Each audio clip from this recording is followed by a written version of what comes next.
Microsoft's iconic Surface Pro tablet turned 5 on Friday. The original product led the way for other productivity Windows tablets and detachable computers, but on its 5th anniversary, Microsoft may be losing momentum. On Twitter, the Microsoft Surface team celebrated its revolution, which began when it discarded the limited Windows RT and brought full Windows 8 to the tablet market. 5 years ago today, a revolution was born when Surface turned Pro, the Surface account tweeted. And it was just the start. Surface sales fall to that strong start has slowed, though. According to research firm IDC, unit sales of detachable Surface devices are down nearly 19% from a year ago. Full disclosure, PC World and IDC are owned by the same parent company, China Oceanwide.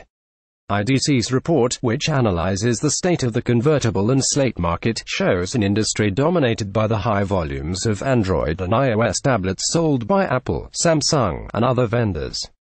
Thanks in part to the popularity of its Surface products, Microsoft typically appears on the list, though usually at or near the bottom. This year, Microsoft's name didn't appear at all. A follow-up inquiry by PC World revealed why Surface sales fell significantly during the fourth quarter, and during all of 2017 as well. IDC said, why this matters. The Surface Pro was important for Microsoft, because it led the way for other PC vendors to make slim, light Windows tablets that could be powerful business machines. A rise of viable competitors like Lenovo's MIIX 520, for example, is likely one reason for the drop in Surface sales, though we'll go into other possibilities below. But we as consumers should still be rooting for Microsoft to succeed.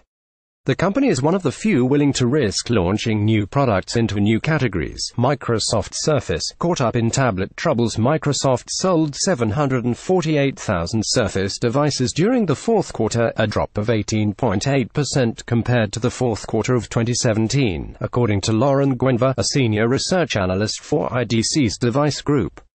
For all of 2017, Microsoft sold 3 million Surface devices, down 16.8% from 2016, she said via email. Those devices included all of the Surface devices that IDC considers detachables, the Surface Pro 3, 4, and Pro 2017, as well as the Surface Book and Surface Book 2.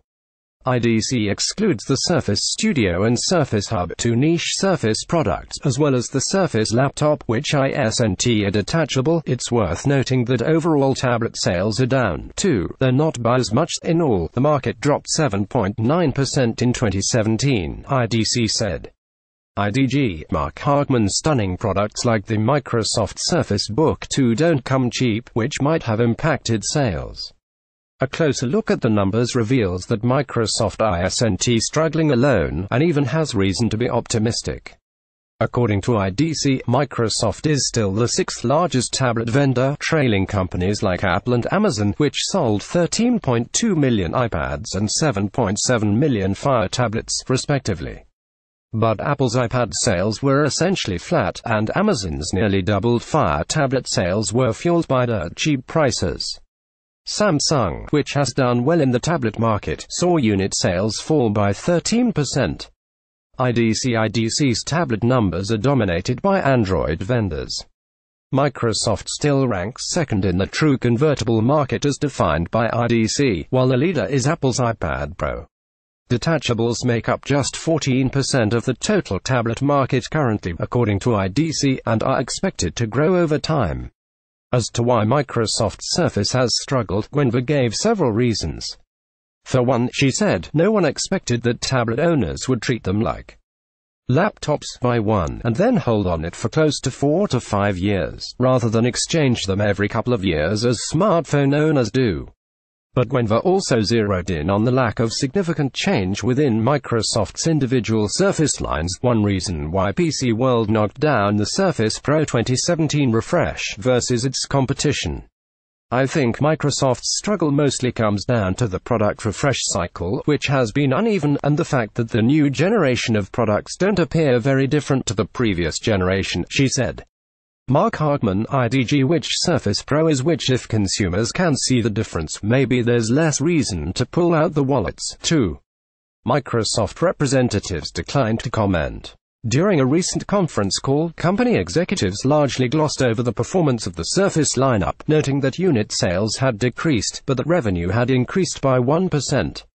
Surface revenue should grow year-over-year from continued launch momentum from the latest Surface Pro book and laptop, but decline sequentially, consistent with holiday seasonality, Microsoft executives said. Mark Harkman, IDG. Solid competition from competing tablets, like this Lenovo MIIX 520, has probably affected Surface sales to some extent. Always connected PCs are wildcard. Competition for Microsoft Surface products is arguably good for consumers and for innovation. What we don't know, Guenver said, is how the push for the upcoming Windows 10 on ARM products will change that dynamic. So far, Acer, HP, and Lenovo have announced always connected PCs that are powered by Qualcomm Snapdragon chips, which emphasize long battery life over traditional performance metrics. Microsoft was an enthusiastic participant at Qualcomm's launch, but it has yet to announce a product of its own for the new category. Depending on how well these competing tablets are received, Microsoft may find itself moving from a leader in the tablet space to a follower. To comment on this article and other PC World content, visit our Facebook page or our Twitter feed.